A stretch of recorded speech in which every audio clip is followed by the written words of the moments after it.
இப்போ ஒரு அமானுஷ்யமான சித்தரை பற்றி பார்க்க போகிறோம். வேலூர் பக்கத்தில் இருக்கிற மகாதேவ மலையில் மகானந்த சித்தர்னு ஒருத்தர் வாழ்ந்துட்டு வராரு. இவர் நெருப்பு மேலே படுத்து தியானம் பண்ணுறாராம். கேட்கறதுக்கு ஆச்சரியமாக இருக்குல்ல. வாரத்தில் ஒரு நாள் மட்டும் வெளியே வந்து இவர் பக்தர்களுக்கு அருளாசி வழங்குறாரு.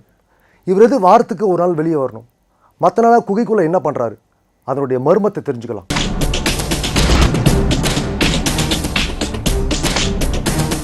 நெருப்பின் மீது படுத்து தியானம் செய்யும் மகானந்த சித்தர்.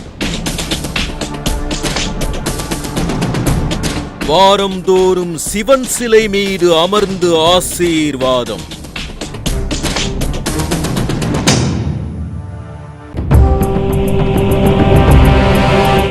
வேலூர்ல இருந்து குடியாத்தம் போற வழியில காட்பாடிக்கு பக்கத்துல இருக்கிற மகாதேவ மலை பல மகிமைகளுக்கு சொந்தமானதா இருக்கு. இந்த தகவலை அறிஞ்ச எங்க மண்ணில் உலவும் மர்மங்கள் குழு வேலூரை நோக்கி பயணமாச்சு. நாங்க இந்த மலைப்பாதைக்குள்ள செல்லும் போதே அங்க இருக்கிற கோயில் தோரண வாயில் எங்களை வரவேற்கும்படியா இருந்துச்சு.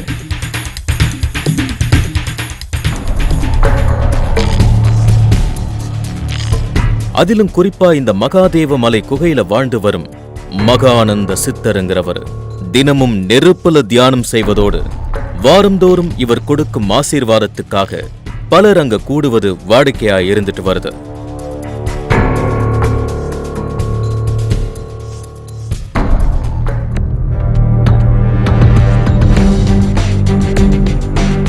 மக்கள் மிக எளிதாக பார்க்கறதுக்காகவே மலைகளுக்கு நடுவுல சாலை அமைக்கப்பட்டிருக்கு.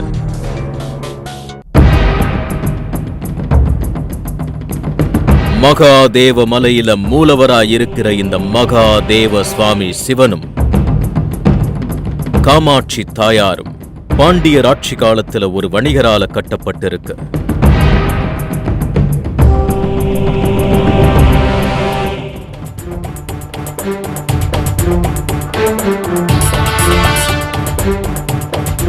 மகாதேவ மலை மேல இருந்து சுற்றி கீழே பார்த்தாலே இங்க வரும் பக்தர்களுக்கு ஒரு தனி அனுபவம் கிடைக்குது.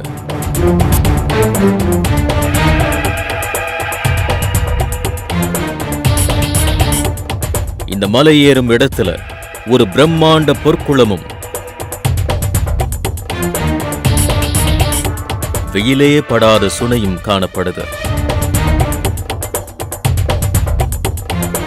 மகாதேவ மலையில மற்றொரு புறம் இன்னொரு சுனையும், மலைக்கு மேல சிவபெருமானின் பாதச்சுவடுகளும் இடம்பெற்றிருக்கு.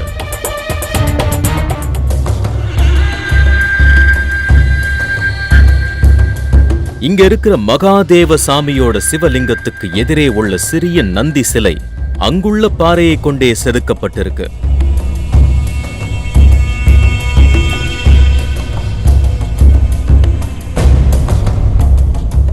இயற்கை ஆர்வலரையும் இறை நம்பிக்கையுடையவரையும் ஈர்க்கும் விதத்துல அமைஞ்சிருக்கிற இந்த மகாதேவ மலை குகையிலிருந்து தவ வாழ்க்கை மேற்கொண்டு வரும் மகானந்த சுவாமி தருமபுரி மாவட்டத்துல 1930 வருடம் பிறந்திருக்காரு.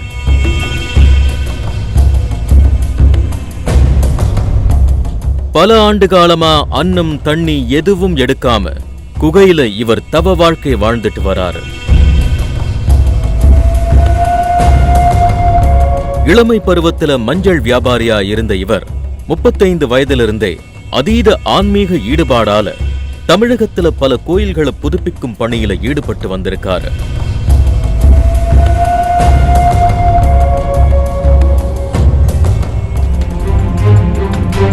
இப்படி இருக்க 2002ஆம் ஆண்டு டிசம்பர் 25ஆம் நாள் நள்ளிரவுல சிவன் இவர் எதிரே தோன்றி 500 ஆண்டு காலம் வாழும் வரம் உனக்கு அளிக்கப்பட்டுள்ளது என்றும் அதனால மகாதேவ மலைக்கு போய் கோயிலை புனரமைத்து அங்கிருந்து குகையில் தவம் புரியும்படி ஆசீர்வதிக்கப்பட்டிருக்காரு.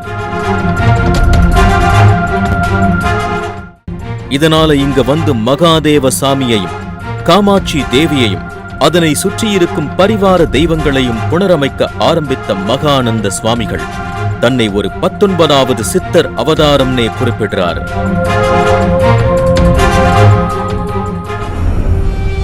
இங்கிருந்து பக்தர்களுக்கு பாதுகாப்பா விளங்கும்படி இவருக்கு அறிவுறுத்திய இறைவன் தண்ணீர் அருந்தாமலும் உணவு உட்கொள்ளாமலும் குகைக்குள் தவம் இருக்கும் ஆற்றல இறைவன் இவருக்கு கொடுத்திருப்பதா சொல்லப்படுது.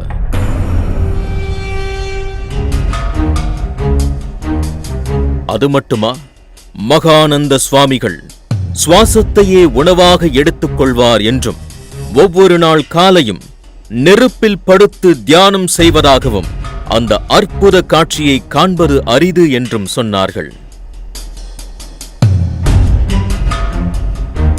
இப்படி நெருப்பு மூலமா தியானம் மேற்கொள்வதால மகானந்த சுவாமிகளுக்கு தனி சக்தி கிடைப்பதா கேள்விப்பட்டோம். சிவபெருமான் தலையில 5 தலை பாம்பு வடிவம் இருப்பது போல மகானந்த சித்தர் தலையில ஜடாமுடி வடிவமும் அதே போல இருக்கு. ஒரு காவி துண்டு மட்டும் அணிந்திருக்கும் இவர் உடல் முழுக்க ஈசனின் பக்தன் என்பதை உணர்த்தும் வகையில் விபூதி பூசிய கோலத்தில்தான் எப்பவும் காட்சி அளிக்கிறார்.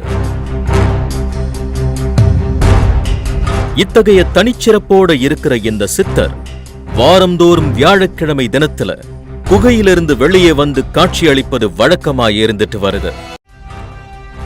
சிவனை நினைத்து அகக்கண்களில் அவரை கண்டு ஆக்க சக்தியை உருவாக்கி பல செயற்கரிய செயல்களை செய்விக்கும் சித்தர்களில் ஒருவரான மகானந்த சுவாமிகள் வெளியே வரும் நேரம் மேளதாளங்கள் முழங்கப்பட்டன.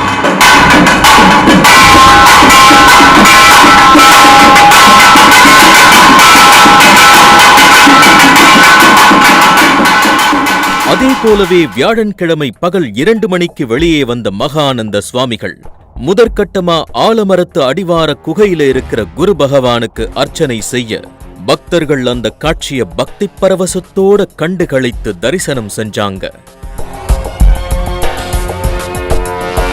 இதைத் தொடர்ந்து சப்த கன்னிகளுக்கு பூஜை செய்த அவர் தாமரை வடிவிலான பாதங்களுக்கு மேலே ஏறி நிற்க தீபாராதனைகள் காட்டப்பட்டது.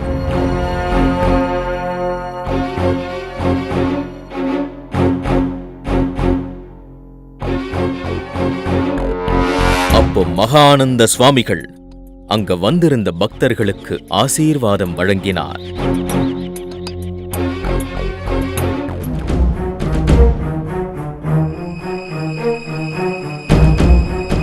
இதன் பிறகு அணையாமல் எரியும் அடுப்பின் மீது மகானந்த சுவாமிகள் ஏறி நிற்க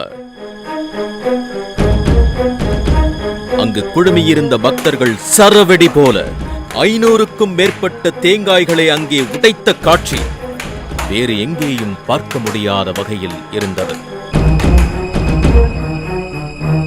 இறுதியாக தான் தவம் செய்யும் 3 அடி உயர குகைக்குள் தவழ்ந்து சென்ற மகானந்த சுவாமிகள் அங்கிருக்கும் பஞ்சலோக சிவன் சிலைக்கு பூஜை செய்து தவத்தில் அமர்ந்தார்.